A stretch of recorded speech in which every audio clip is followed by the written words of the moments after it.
Right, so hello and welcome back to Books and Things and welcome to another video, and today I am very excited, as I am every year, to announce the coming of Jane Austen July.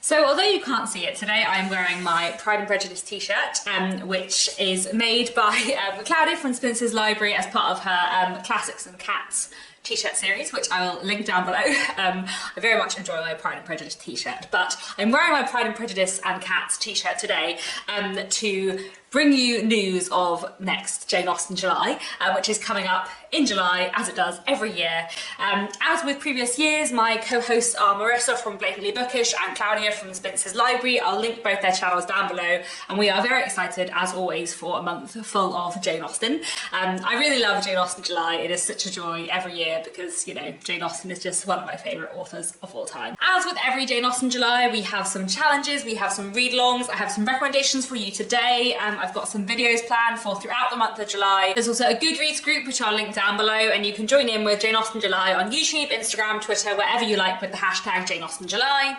But anyway, without any further ado, let me get on to the challenges. The challenges for Jane Austen July more or less stay the same every year, so no big surprises here. But the first challenge for Jane Austen July is, of course, to read one of Jane Austen's books and to read one of her main six novels. Her main six novels being, of course, the amazing Pride and Prejudice, the wonderful Sense and Sensibility, the fantastic Emma, the glorious Mansfield Park, I'm going to run out of adjectives soon, the very powerful Persuasion, and the delightfully fun Northanger Abbey.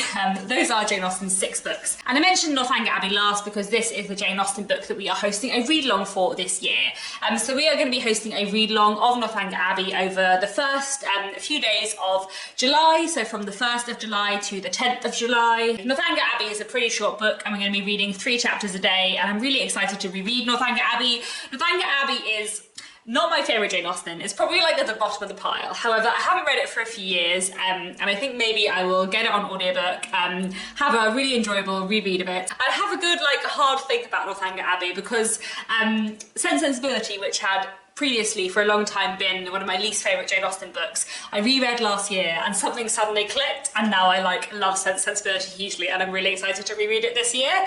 So I feel like Northanger Abbey is another one where maybe the more I reread it, the more I will come to love it and appreciate it, as I do with all things Jane Austen. But anyway, I should probably tell you what Northanger Abbey is about, as this is our read-along one for this year. We're following a young woman called Catherine Morland, who is 17 years old, and she's taken by some family friends on a little holiday to Bath, and when in Bath she meets 2 rather different families, the Thorpes and the Tilneys, and after various things ensue, the Tilneys invite her to stay with them at their big Gothic spooky house, Northanger Abbey. And Catherine Morland, who is partial to a Gothic novel, decides that there is some big mystery going on at Northanger Abbey, and everything goes on from there. I really like Northanger Abbey, it is really fun, and yeah, I'm really looking forward to reading it. Now, the second challenge for Jane Austen July is to read something by Jane Austen that is not one of her main 6 novels. So that could be her fantastic epistolary novella, Lady Susan, or that might be some of Jane Austen's letters, or that might be one of her unfinished works, such as The Watsons or Sanditon, or it might be some of Jane Austen's youthful writing, some of her Juvenilia. And I am very excited to say that the other read-along we're going to be doing this Jane Austen July, along with Northanger Abbey, is a read-along of Jane Austen's Juvenilia, which I think is going to be really, really fun. I personally really love the stuff that Jane Austen wrote when she was a teenager. It is wild. It is much less polite than her later grown-up novels. A lot of her Juvenilia includes scandalous elopements, murders, suicide, promising to marry lots and lots of people, people stealing things from other people, people disobeying their parents, and just a lot of really bad, improper behaviour. It's also very, very funny and very, very silly, and I just really, really enjoy it. So we thought it might be fun because a lot of people have, read all of Jane Austen's main 6 novels. We thought it might be fun this year to do a read-along of her Juvenilia. And so we picked out some pieces. We're going to be reading one piece of Juvenilia a day, 2 days for some of the longer ones, from the 11th of July through to the end of July. What we've done is picked pieces and short stories and fragments that are quite easily available. So quite a lot of these ones are ones that you will find in collected editions of Jane Austen's Juvenilia, but also I'm pretty sure all of these are available online. And what I'm going to do in the description to this video is link where you can read all of these online for free. If there are any that you can't read online for free, then I will do a video reading them so that you can access them, because they're all, you know, out of copyright, etc. So I will leave a schedule of the Juvenilia read-along down below in the description, and I'll also put it on the Goodreads group. But the early works by Jane Austen that we're going to be reading are in order: Jack and Alice, Frederick and Elfrida, Edgar and Emma, Henry and Eliza, The Beautiful Cassandra, Memoirs of Mr. Clifford, Amelia Webster, The Mystery, Ode to Pity, Sir William Montague, The Three Sisters, Evelyn, Leslie Castle, Catherine or the Bower, The History of England, and Love and Friendship. I think I've read all of these before. I've definitely read the vast majority of them before, and I really, really enjoy them, especially Jack and Alice, which is my favourite. But Love and Friendship is excellent too, and Three Sisters is really entertaining, and there's just like a lot of excellent gems within Jane Austen's early writings, so I'm really excited for this read-along. I think it'll be really fun. Moving on to challenge number 3. Challenge number 3 is to read a non-fiction work about Jane Austen or her time. So there are lots of different directions you can go in for this. You could read a biography of Jane Austen if you want.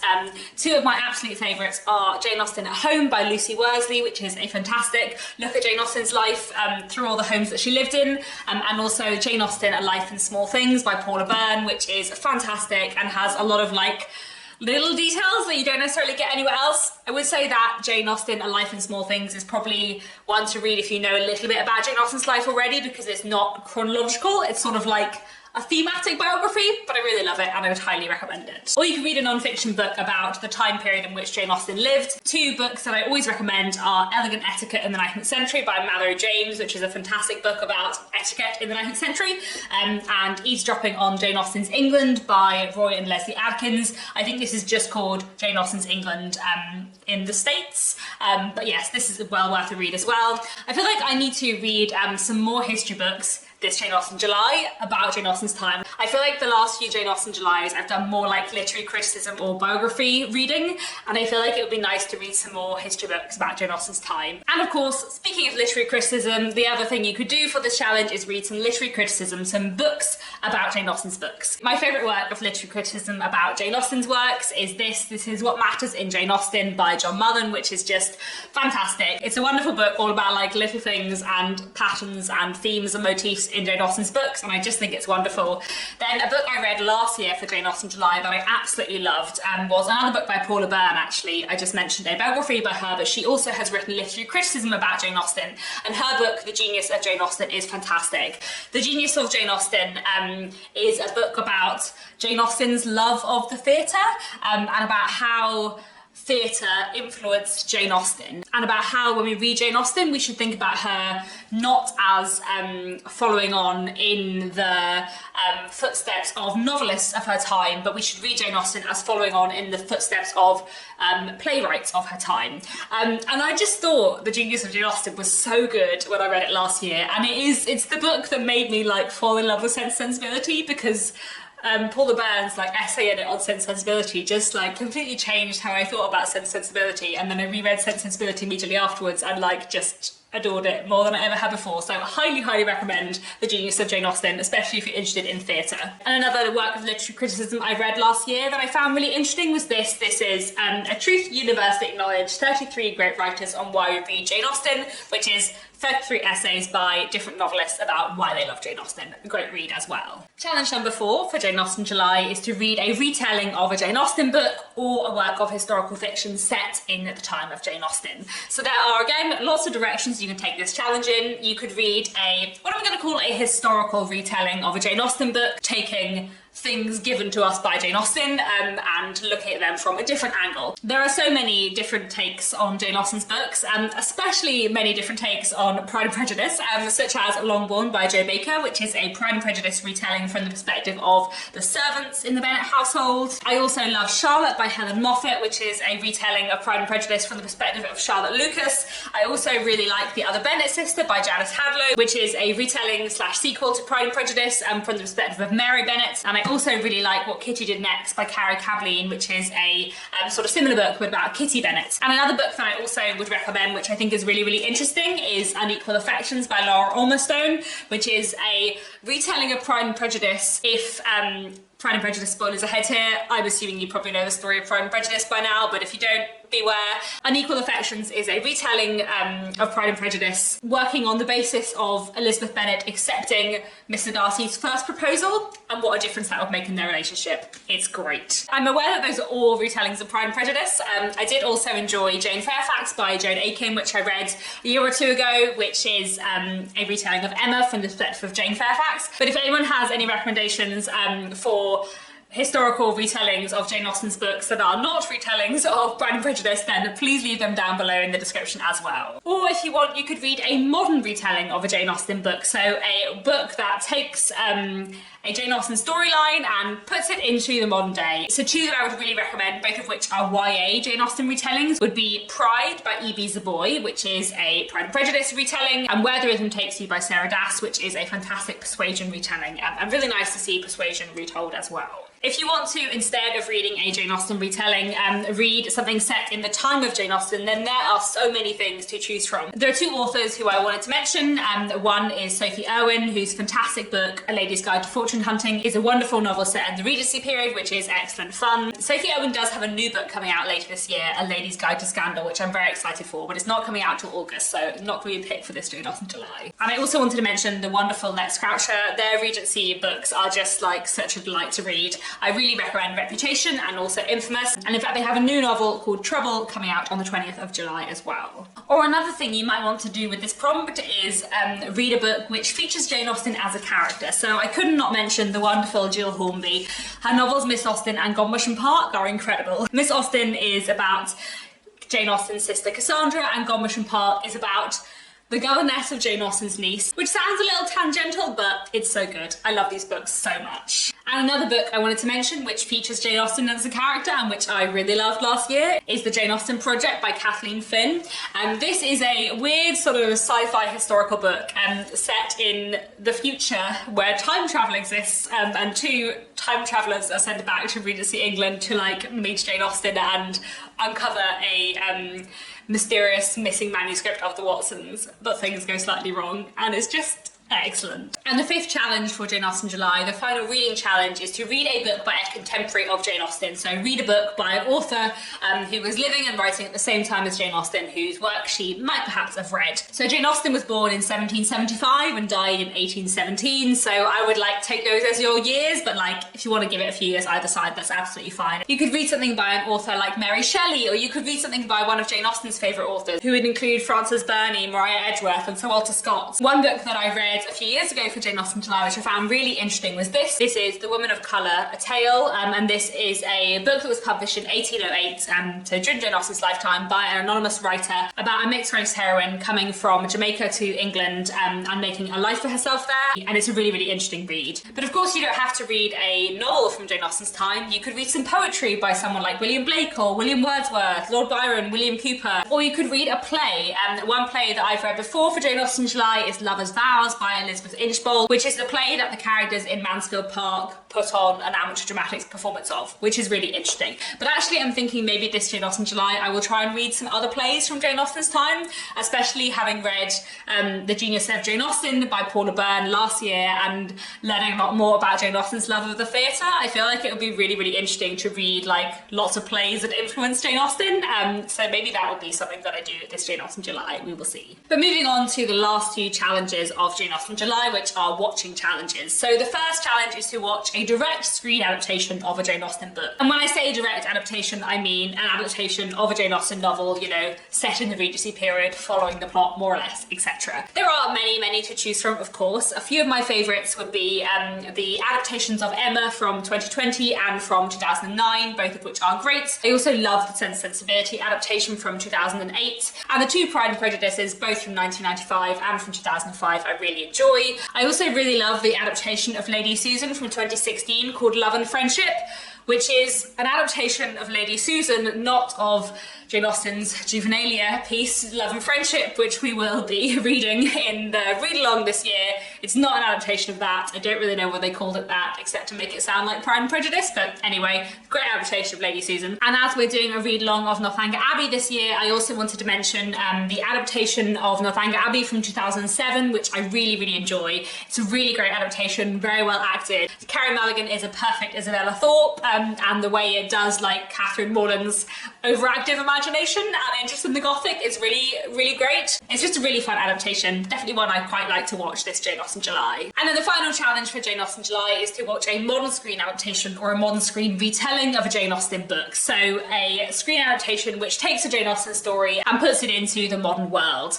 So there are a lot of these to choose from. Again, one that I watched last year for the first time, which I really enjoyed, is Fire Island, which is a retelling of Pride and Prejudice, but the 5 Bennet sisters are instead 5 gay men who are all close friends and going to Fire Island for a few days, and you know, romantic relationships ensue. It's a really fantastic film in its own right, but it's also a really great and really interesting adaptation of Pride and Prejudice, and it's just a really great watch. But there are of course many options to choose from. Another old favourite of mine would be Clueless, which is an adaptation of Emma set in high school, which is excellent fun as well. One that I haven't seen before but I'm quite keen to watch this year is Metropolitan, which is a film from 1990, which is apparently an adaptation of Mansfield Park, which I'd never heard of until Paula Byrne was talking about it last year in her book The Genius of Jane Austen, which I feel like I've just gone on about throughout this announcement video, but I'm now really keen to see that one, so I'm interested to know in the comments if any of you have seen that one. And then another thing I wanted to recommend for the Jane Austen modern retelling prompt is that there are many great Jane Austen web series on YouTube, which I really, really enjoy. So a few of my favourites would be the Lizzie Bennet Diaries and Emma Approved and From Mansfield with Love, but I also would like to recommend Northbound this year, as that's an adaptation of Northanger Abbey that I really enjoy. And I'm also very, very excited that Rational Creatures, which is a screen retelling of Persuasion, have a new series up. I say new, it's been up for quite a few months and it's literally been like open on my computer waiting for me to have time to watch the second series for months, and I haven't. So I'm very, very excited that this Jane Austen July I will watch series 2 of Rational Creatures. So there we have it. Those are the challenges for Jane Austen July. We have 7 challenges as always, and our 2 read-alongs of Northanger Abbey and also of Jane Austen's Juvenilia. I am really, really excited for this Jane Austen July, and especially excited for the read-alongs. I also have lots of videos planned.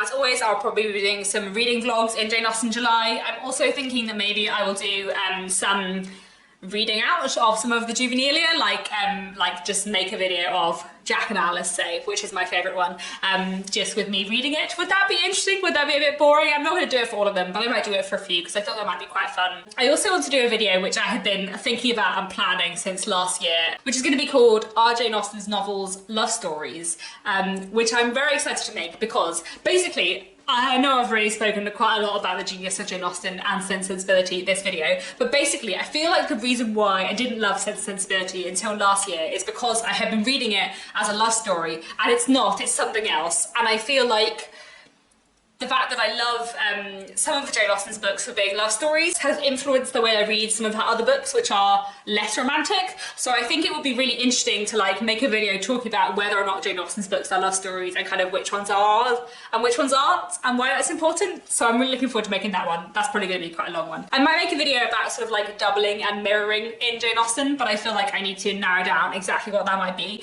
And I also think I'm going to make another one of my Let's Talk About videos where I pick a Jane Austen character and talk about them for a good half an hour.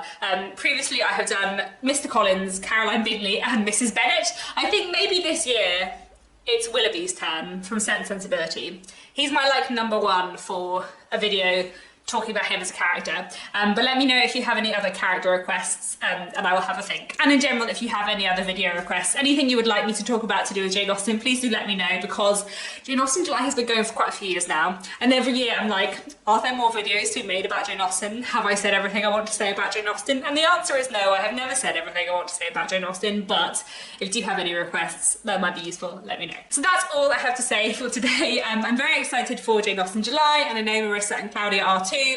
I'll link that and some videos down below. And yeah, I hope you're all looking forward to Jane Austen July. My TBR will be up at some point in the next few weeks when I work out what on earth I'm going to read. Let me know down in the comments if you're going to take part. Do tag me in your TBRs and use the hashtag Jane Austen July. I hope you're all looking forward to a month full of Jane Austen. That's all for now. Thanks so much for watching, and I'll be back very soon with another bookish video.